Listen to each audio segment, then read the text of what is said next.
What's the date? It's 12 o'clock. Welcome to Taking Stock. It is the 22nd of January, 2024. Welcome, everyone. John Mayer's not here today. He's going to be here Wednesday. He likes Wednesday more than Monday. Who does? Well, let's be honest.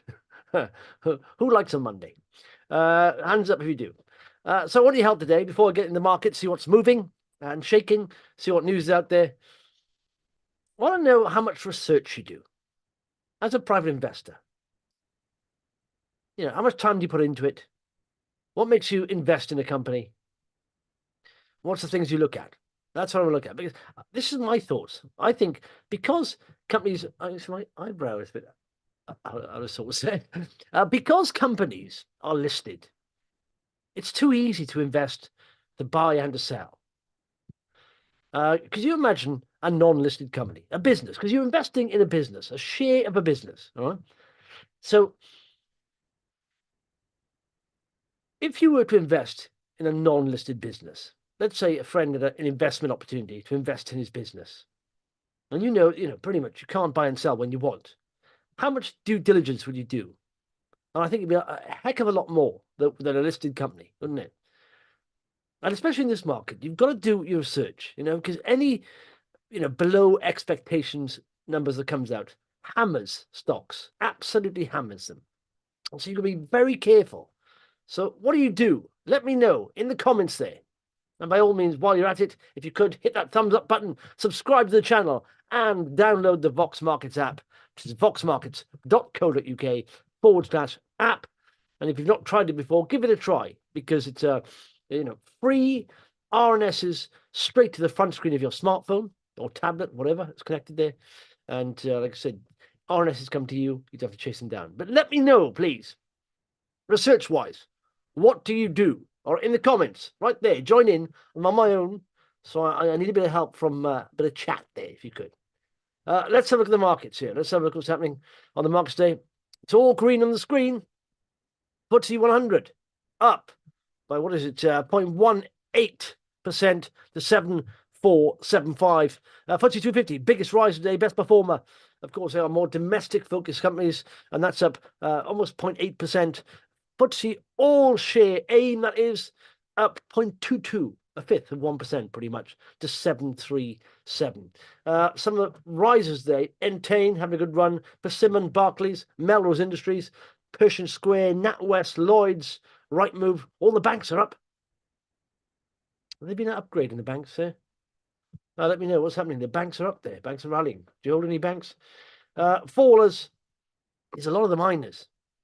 I mean, I think if you look at the Chinese indices, they are down a lot. Whereas in Japan, it's almost at a 34-year high, the Hang Seng. But China is suffering. And in fact, there's numbers out today about foreclosures on homes, which is scary. It's that like almost slow motion, car crash in the property sector continues to happen. When will the fallout happen? The absolute fallout. Well, it is happening right now, as we can see. Okay. Let's go to the front page of Vox. In fact, let's catch up with a couple of comments here. First of all, yeah. Phil says, looking at buying a small position in Fevertree again. They've increased their offering and headwinds are relaxing a bit. Phil, tell me why you're buying. I mean, apart from that, they've increased their offering. What do you mean? Their products and headwinds are relaxing a bit. I mean, have you gone further than that? Have you looked at, their revenue, their profit, the multiple, their valuation, where you think it could go, potential valuation generation, and where you see the target prices? How far you go, or just gut feeling? Let's have a look at Fevertree in the chart, shall we? I know it's been a heck of a sort of a darling previously. In fact, let's share screen. Let me just hang on a sec. Let's get rid of this. I've got so many things on my thing. Okay, that's AIM, by the way. It's trying to rally today. Let's hopefully it consolidates here above this previous resistance level, previous support level. That would be a good sign. Got to stay above that 50-day moving average. Fever, Las Vegas. Yeah, you see, like I said, previous darling. Look at that. On the IPO back in, when was that? November the 14th, at 167 a share, went to 40 quid a share. Oof. Seeing that's a latent hype there. People think it'll go back there, but will it? I mean, I assume they've issued a few more shares instead, so the market cap is bigger. Let's have a look at the market cap of Fevertree quickly. 1.1 billion. They sell mixers, all that stuff. Yeah, the interim results replacement. So total revenue, is that right? 100 that's for the half year, of course. 175. So what's say 350 full year? 3 times sales. Gross margin 30%. Just EBITDA. Not interested. Not interested for me. I'm not in that. I want growth and value. To me, this, I don't know. Where's the value there? It's not shaking my drink. You know what I'm saying? No, not for me. Fevertree. Phil carries on here. Most consumer-facing stocks are doing terribly, and sadly, that's the area I play in. Should you be playing? Listen, my thoughts are this, right? Most private investors stick to funds. Honestly, stick to funds. Unless you've got the time to research a business like it's a business, like you're buying a share of a real business that wasn't listed, and you take time over that, I think you should stick to funds. You got to take it seriously. It's not a game. In fact, my other website is a game. It's a fancy stocks and shares competition. But this is not a game. It's real money you're investing in businesses. So do the due diligence as you would as if you're buying a non-listed business. I genuinely think if you look at the stats, about 70% of private investors lose money. That suggests to me most of them don't know what they're doing, and most of them are losing money. We know that. Yeah, let's have a look. Phil said, I like loungers, H&L, JD Sports, Fevertree, all having a tough time, but for how long? You're playing sentiment momentum, but do you look into value and and growth there? That's the thing. Private investors should enjoy doing research, otherwise stick to S&P 500 tracker fund. I'm with you, Mono. I genuinely enjoy researching a company. It's an anorak boring thing, but I genuinely enjoy it. Because I will wade through, lots of companies, and I'll put them through spreadsheets, look at read their news, and 1 in 100 is a good opportunity. Pretty much, I often buy some that's not a good opportunity. I realize that, but I've convinced myself it is. So it's a lot about emotion as well, and subjectivity, objectivity, all that stuff. As of this morning, after a nifty rise in the share price, SBDS is now my largest holding by value. First brought to my attention by Justin and followed by my own research. Cheers. It is doing very well. I do think it's a very strong theme happening there.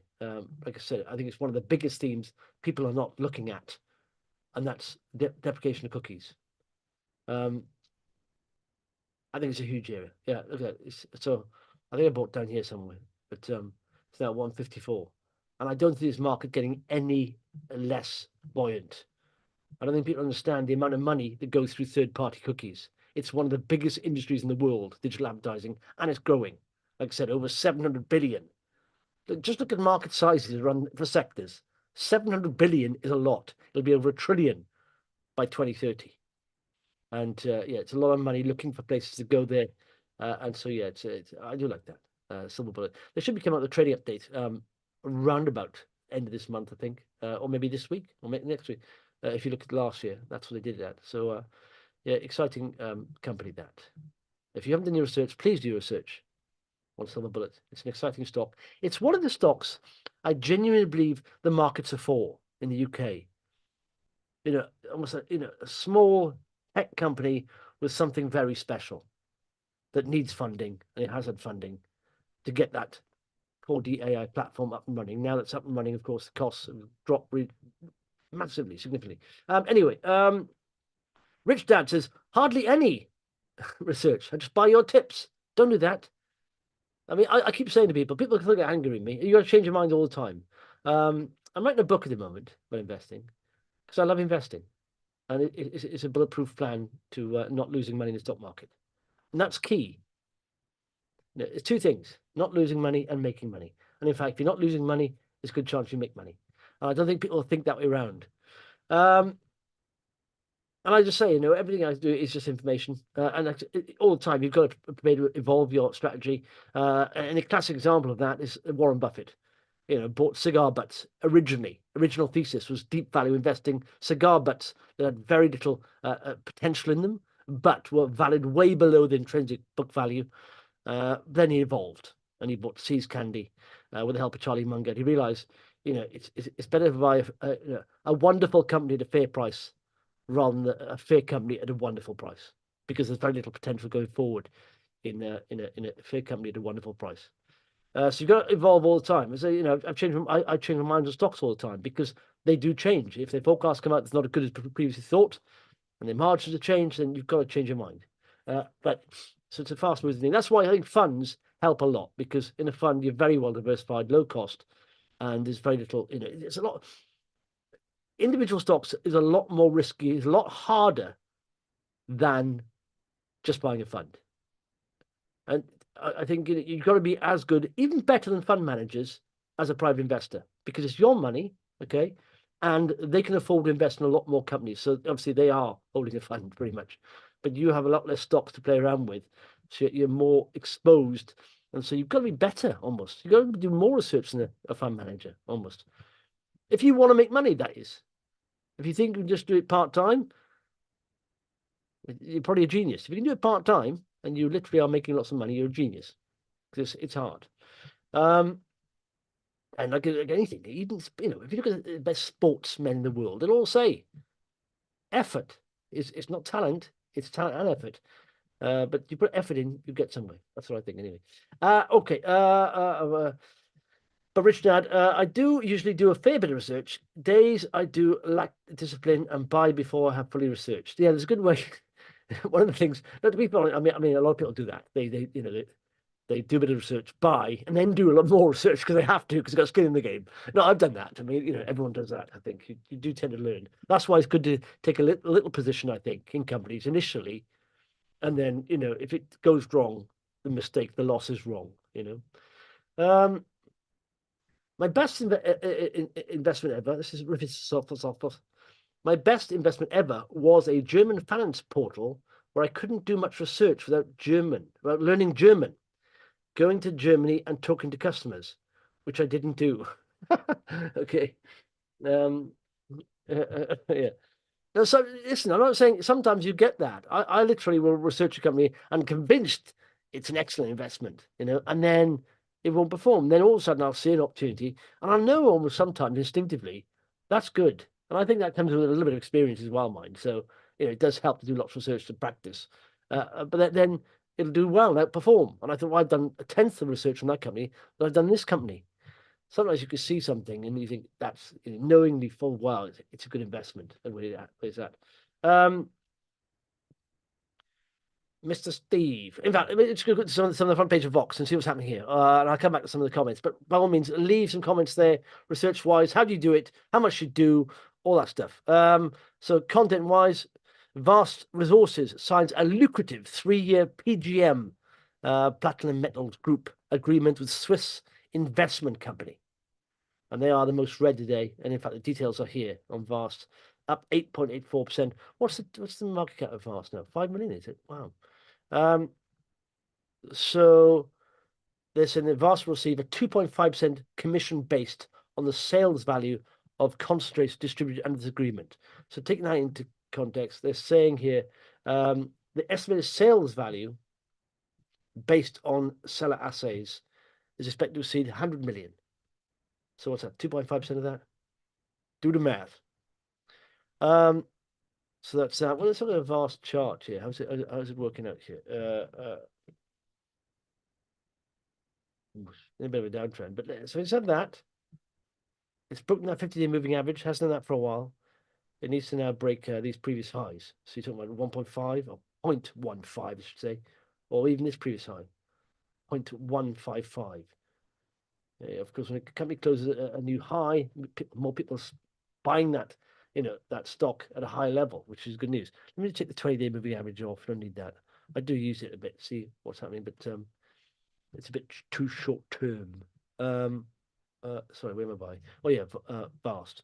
There we are. That's most read. Second most read is Avacta. In fact, Brickability is most followed. And I don't know why there's no data on this one. IQ Geo Group, Team 17, Premier Miton. We did discuss that. In fact, Paul and I on Hot Stocks. He's bought some of that. So I'm looking at it. Empire Metals one was followed, of course. In fact, back to second most read, but they've issued some shares, I think, to cover off the quarterly principal on the convertible loan notes. And they said they've got outstanding convertible loan notes, 38 million on Avacta. I mean, sorry, AVCT. It is towards that lower end of the range. Tends to bounce off that. Will it do it this time? Who knows? Look at that. I mean, you can see there, on a regular basis, it seems to go above this, what is it, 140, £1. I'm not saying you should buy it because of that. I'm just saying that it tends to do that. So it's a Avacta.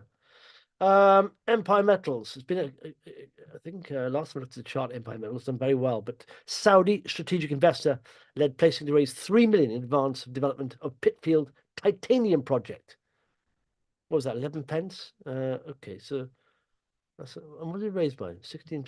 So it's been a good performer. I mean, it's come from a place of a bombed out stock. There was, and almost sometimes, these are good places to start looking. Unloved bombed out stocks. Like I said, for a long time they had problems with the Russians, wherever they were, and they've changed their operations a bit. And now look at that, it's done so well in the last. Where are we at? Since July, it's done 600%. What's the market cap now of Empire? 70 million. Really? 70 million? It surprised me, that. Wow. Well, I suppose it's done 600%, so it's close to that. Angle, potential utility in precision in oncology is down. It had a good rise, of course, recently on some other news. It was down there. A bit of a nightmare for United Oil and Gas. Notice of default from the operator in Abu Senan. So it has received a default notice from Kuwait Energy for a total of 3 million, or 3.8, close to 8, for outstanding cash calls in relation to the Abu Senan concession. So there we are. So it's not good news there. They're down 39%. It's it's easy to say about in hindsight, but I tend to try and stick to companies now who are only based UK or US somewhere, because it's a known risk. I mean, foreign jurisdictions are a known risk. I'm not saying you should avoid them all. If you do, you should, keep your exposure in line with that. But sometimes known risks and unknown risks. Investing in stocks and shares is always unknown risk you can't plan for. All you can do is diversify a little bit to protect yourself against it. But when you have known risks like jurisdictions, I think it's there. Risk versus reward. It's there. What else? But they did say the extension of the Jamaica license there. Temper it with a bit of positive there. Synergia, the Cambay farm out, up 8% on that. They held meetings in India last week with a potential joint venture partner. The primary objective is to agree a work program that will form an integral part of the farm agreement. An ambitious work program was agreed between Synergia and the farminee. Okay, not a lot in that now, so is there? Destiny changed broker. Oh, they do have two brokers. They've got one now. They were maybe they're just saving money there. Who knows? They did have another broker, but they've just got one. S4 Capital. I did run the rule of this recently. I think this will be potentially a very good recovery play when the markets turn. But of course, this is Sir Martin Sorrell's vehicle. And they said they're in line with expectations as outlined in the 23rd of November update. As a result, the company anticipates like-for-like net revenue decline of around 4%. and operational EBITDA in the range of 10 to 11% for the full year. The company improved operational EBITDA margin performance in the second half of the year as a result of cost reductions. Net debt is expected to be towards the lower end of the guided range, 180 to 220 million, with circa 10 million pounds of merger payments. So net debt of 180 million. What are they at? 230 market cap. That's a big chunk of debt, isn't it? Net debt. That's with the cash taken off. Debt versus cash taken off, and they still got, so it's yeah. But the chart here does seem to be bottoming. I don't know if you've seen this. But who knows? It's worth waiting for results. No, it's not bottoming actually. I don't know what I'm thinking of there. It's not bottoming out. That's not. It's struggled to even get over the 50-day moving average. It's at a spiky there, but it's come back down and gap below it. So I would wait for full year results, whatever, to weigh up what's happening there actually. Okay.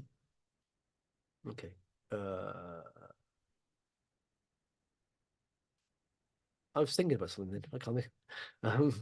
No, I'm just thinking in that space, it's almost worth looking at industries beaten up. In the advertising space, I suppose there's Future PLC as well in that space, which is, they've got a little bit of debt, not as much as that. Rises today, SmartSpace Software, they've had a sort of takeout, an offer at 25%. So what are they at? Possible offer from Signing Solutions, 90 pence. What are we at now? 81 pence. 90 pence per ordinary share there. SmartSpace. So you're getting a lot of these takeouts happening in the UK, Bidstack, they've had issues upon issues, apart from missing, forecasts for its 4 years in a trot. They had a legal problem with Azeron, but it seems like now they've got together, made friends. New commercial partnership with Azeron. Both parties agreed to resolve the claims that are currently pending at the Amsterdam court and any other commercial disputes to move forward collaboratively. Total payments of €3 million will be made by Azeron for the settlement. How much was that worth, actually, that contract? Was it more than that? Isn't it? A new commercial partnership will settle below. Following the settlement, Bidstack and Azeron will enter into a new commercial partnership, which will be operational in early 2024. Bidstack will work with Azeron's supply-side platform, Improve Digital, a non-exclusive basis to enable Azeron to access Bidstack's premium gaming inventory. Okay. Like I say, when that first came to the market, I really liked the technology, but they never, ever hit their forecasts. And like I say, figures are fact. Everything else is opinion. You can have people saying it'll be huge, but when they come up with figures actually way below what you thought they're going to be, you've got to change your mind. Like I said, that was the hype cycle. Hope hype potential cycle. Then reality sits in when commercialization has to set in. Tires hit the tracks, the tarmac there. Okay. Sorry. Let's look. Sorry. Research. Let's look. Research. Mr. Steve. Research. So much easier to do now than when I started investing. I used to have to order A to CS via the post and start from there. It's so much easier. Yeah, do you know, I remember that when I first started, I used to get free financial reports sent in my house. I'm like, wow, it's amazing. You just get free financial reports. Get free financial reports. And that's how you do it, because there's no internet. That's mad now, isn't it? Where did I get those from? Was it like Investors Chronicle or Financial Times? I can't think of who it was. Literally books, financial reports, kind of all printed. Mike Perry, research, Stockopedia for screening, metrics, comparisons, news and releases, plus any on-site coverage, reading trading statements and reports, broker reports from Research Tree, some Excel stuff. Good, Mike. That's what I like to see. Honestly, to be a good private investor, you have to be better than the majority of other people. And that means a bit of work. I find it curious how only in investing do people think they can start in investing in year one and make money. It's like any other profession. You know, would you start playing tennis this week and expect to be competing in Wimbledon in the summer? No, you wouldn't. You know, like anything, it takes time. You get better with practice. Anything, but you can always make mistakes. Investors even better because you're working with moving parts. You know, a company's forecast can look good, and then all of a sudden they're not coming as good. So, and I said the only protection against that you have is a bit of diversification. Like is sometimes you know control the controllables, but there are some things outside your area of control. Kev, you should do a YouTube lesson on how to read a balance sheet. I like to learn. Okay, well, you know, we can look in the balance sheets. In fact, well, the thing to look at with balance sheets essentially is broken into two bits, pretty much. In fact, if you look at my Champion Investor update yesterday, I looked at Predator Oil and Gas. There's assets and liabilities. Assets, of course, is what they own. Sorry, don't get that mistaken. And liabilities is what they own. Now, hopefully, if you take all the assets away from, take all the liabilities away from the assets, you know, you should have a decent chunk there, especially current assets, short term. And there's a complication there. Current liabilities are short term, of course. But we try and avoid debt and all that stuff. But here, just I mean, it's plenty of resource out there. But yeah, it's worth getting to. I mean, you know, it's practice essentially. You know, when you start looking at balance sheets or cash flow statements or income statements, they just seem a bit alien. It's like anything, isn't it? But after a while, you start to get used to them and seeing, you know, what's what. But yeah, is there any results said today? We're going to go to balance sheet. Yeah, but anyway, I've implemented a rule where I don't invest more than something pound per hour of search. That's really helped. What do you mean by that, Laconic? I've implemented a rule where I don't invest more than something pound per hour of research. That's really helped. Explain if you could. Cornerstone doing well again this morning after 23% up a week. Yep, Cornerstone is doing very well. It's been cheap for a long time, but I mean, I just have a rule that I won't get into a company that's risen very quickly in a short space of time. You know, and sometimes you'll miss out. That's part of the deal. You know, but mostly you won't. You know, this is the odd occasion like this Cornerstone where you'll miss out on it. But you've got to, that's part of it. See, emotional. One of the things that separates, you know, excellent investors from average or bad investors are emotions. It's all in the mind. If you start chasing stocks that have risen a lot, you can lose money. Full stop. And you will miss out on a few, but that's it. You've got to resist that fear of missing out. Fear of missing out is what two reasons why investors lose money, private investors. First of all, they hold on to their losers too much, and they sell their winners too early. You know, but getting the entry price right is crucial. You know, otherwise you get fear of missing out, and you just buy at the top all the time, and people sell off, and you're sitting on losers all the time. Well, okay,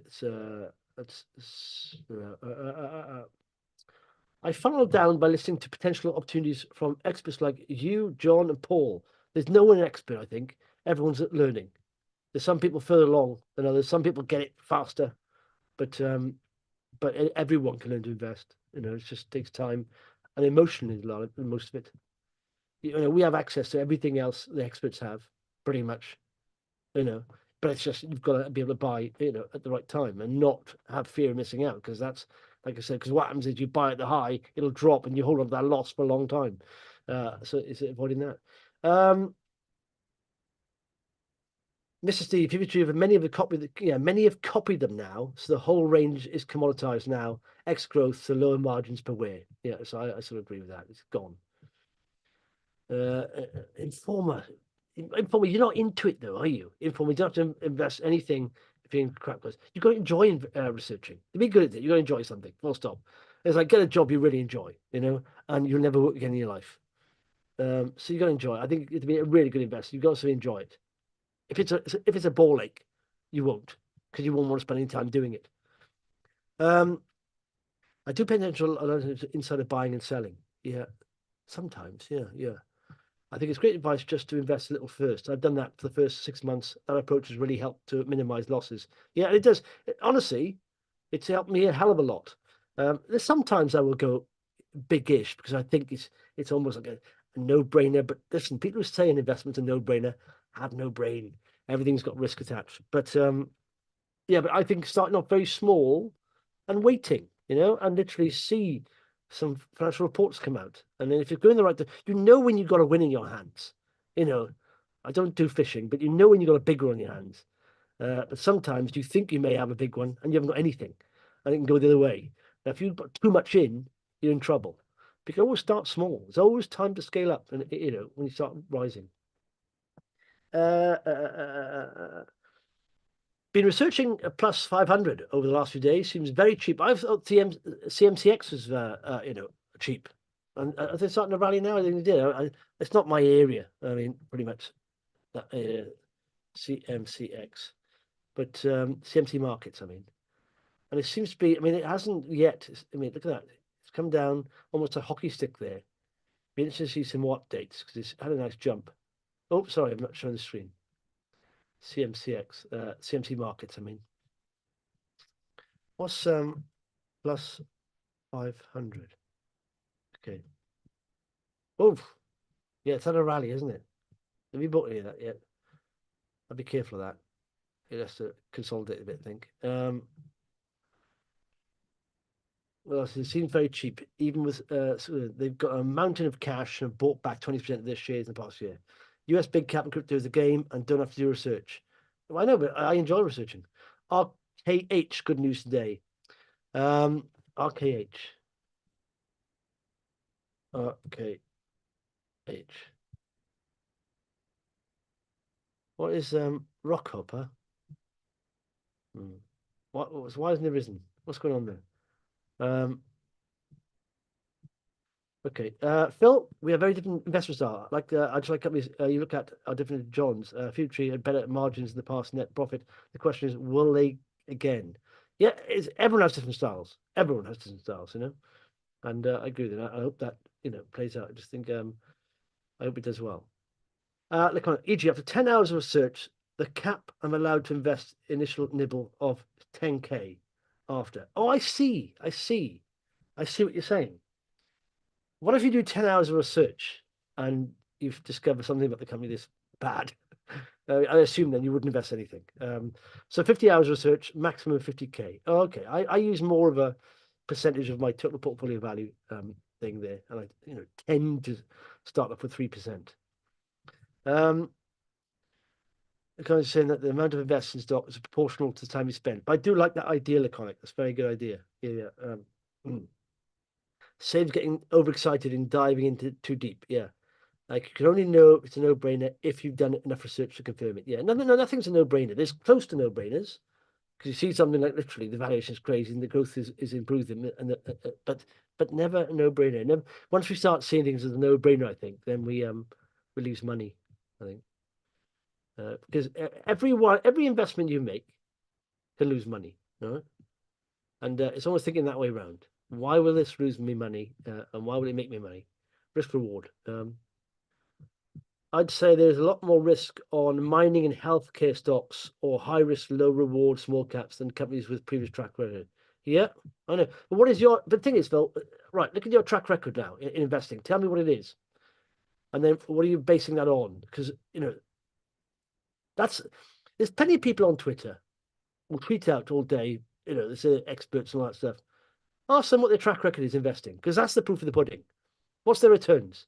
They won't tell you that, They won't tell you that at all. That's the proof of the pudding, isn't it? It's like anything. If you want to see who's the best racing driver, look at the amount of championships they've won. It's whatever, it returns are what you go by. What's your track record like? I bought Eneraqua on some meaty directed buys, thinking it was a signal of the bottom being in. It took off, then further profit warning and back to share one. Yeah, need to wait for more proof. Sometimes you get that. You do get directors buying stock to prove up a bit of confidence when they know, they're not in a good place. So I wouldn't go. I mean, it's one of the things to look at, I think, sometimes. But sometimes you get directors buying if the stock is hammered, just to show a bit of confidence. But of course, their time frame is probably longer than yours.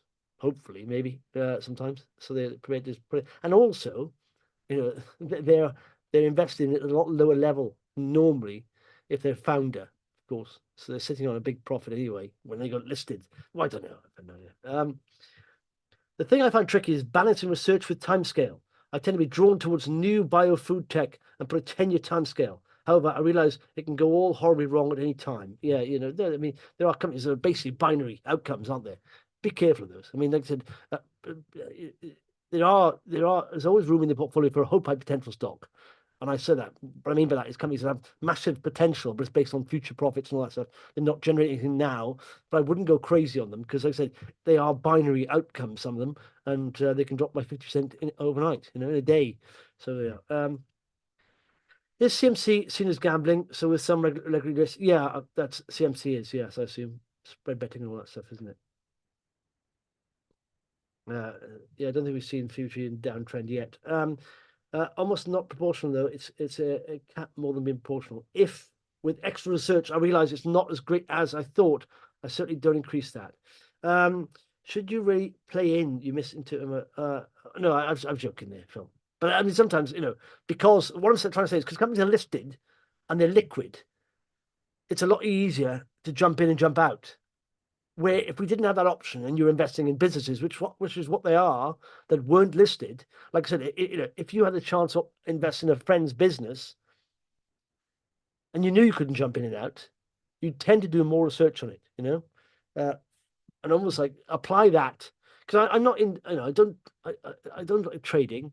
I don't like jumping in and out. Sometimes I will get out of a company quickly if it turns around, but I don't like trading. I want to invest in a company. I want to put a meaningful amount in that'll return me something.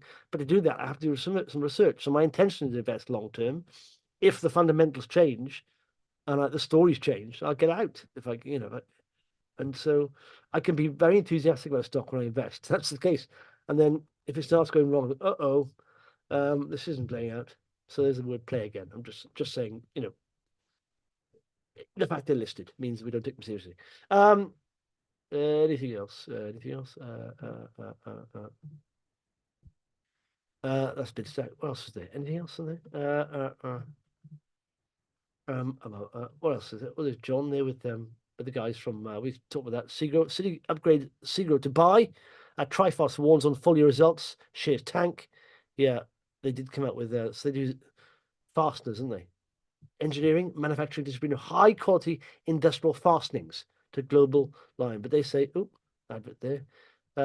They say trading update today. Let's look at their market cap first. 106 million. Trifast.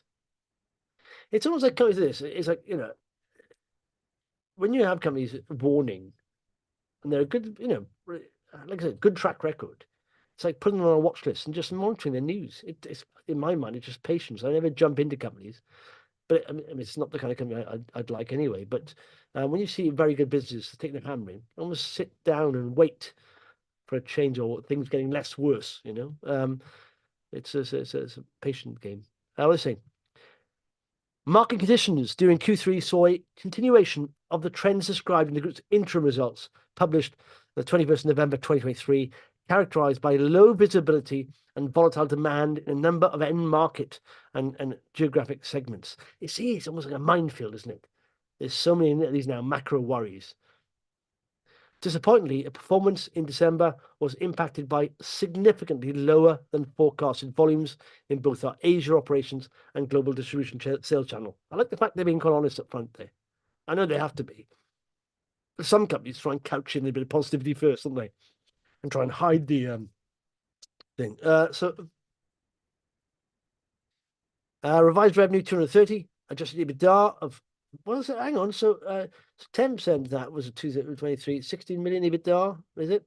Something like that. 12 million, 11.5. They're on 10 times EBITDA, 106. I don't know what their thing is. I don't know if they got any debt. Oh, there we are. The group had net debt at 25 million. There we are. Sometimes you see companies with a decent valuation, you can check the debt out because you think that's quite a good valuation, and then you got debt. And you think, oh, I'm bad. No, so you got to add that. Get the enterprise value, of course. You add that on top, and then you get 130 million enterprise value. So then the multiple of the EBITDA goes up. Oh, the EBIT, no, it's EBIT margin. It's not EBITDA. So operating profit pretty much. That's not too bad. That's all right. Let's look at Trifast. They said they warned beforehand. It's not a company I'm over. But yeah. So yeah, 2018, 278 a share, now 76 pence. It's a bit of a messy chart. So a couple of spiky rallies and down, down, down, down, down. Where will it settle? Where will it settle? That's the thing, isn't it? Anything else on Rockfire reports? Oh, we've seen that, haven't we? Anything else? Fallers? We've covered that. Oil and gas. There's Trifast there. Oxford Biodynamics. Again, that's down again, is it? 31 million now. But, again, excellent technology and but that commercialization, road. Oh, look at that. It's now pretty much before that massive news that came out. It's now down there again. Like I said, if you look at loss-making companies, two things you ask yourself: how much money they got, how long is it going to last? And I said, I was researching those way before they released that news, and I was thinking they do burn a bit of cash, but the technology, game changing really. But again, all businesses need cash, But the fact if it is groundbreaking, then surely they shouldn't have a problem raising money. But they put the frighteners in the market by saying, in their results, they need to raise cash in Q2. So there we are. No one likes uncertainty like that. Okay.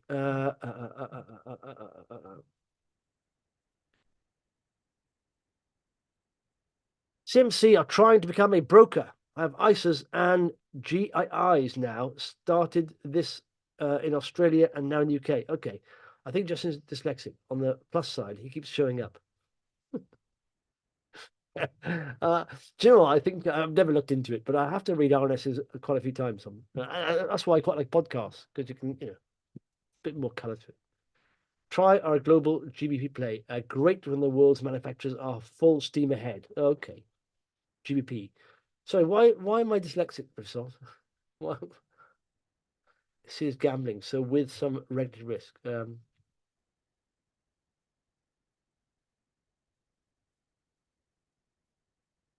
Yeah, I like that, Greg. That's a good point. I'm not saying that's a very good point. Greg says finally, and this will be the final one, unless someone else comes in the comment this way. I wonder if it's possible to do too much research, and that might lead to falling in love with a stock. Yes. Now that's what I'm saying about emotions. The best investors are not emotional. They are emotional, but they don't fall in love with stocks. You don't fall in love with businesses. You fall in love with people. Okay, not businesses. They're there to make you money. They can't do that. Get out. But there are, as we know, you see on just Twitter, people just harping on about one stock forever. Generally, doesn't make you a good return, because whatever the company does, you'll find an excuse for it. So, yeah, no, I think, yeah, that's why I think to a certain extent, researching fundamentals, the financials, the figures are very important. But falling in love with the story is a different thing, yeah, got to be careful. Yeah, plowing on just because of sunk costs. Absolutely, that's the way to financial ruin. When if you literally, it's almost you often see now and again in a bull market, especially see investors changing their avatar to the logo of the company. To me, that's a red flag. Really is. People falling in love with the stock and not even researching it. Doesn't matter what they release, they believe that's the one. That's almost like hero worship, isn't it? It's almost like the company's your god. No. It's just a business. Thank you, everyone. There's very little news out today on sort of business news. What did I see? It's a boring bit about. It's not boring, I suppose, but it's quite telling that things are changing. The UK watchdog confirms scrapping of tougher company internal controls, and this is a lot of pressure from businesses in the UK saying we're already very uncompetitive with other international markets like the New York Stock Exchange, and so they've pared this back now. It's not going to be as tough, so it helped in investment. And apart from that, now China's residential foreclosures increased 43% in 2023. Last year, the troubled property market saw the worst decline in new home prices in nearly 9 years. dragging the broader recovery down. China's economy grew by 5.2% last year. That's what they say. As credit has been diverted from property sector towards manufacturers, and as investment into infrastructure is held up. They're not in a good place, you know. And things like that, that size can take years to unwind. And like I said, their market is awful at the moment.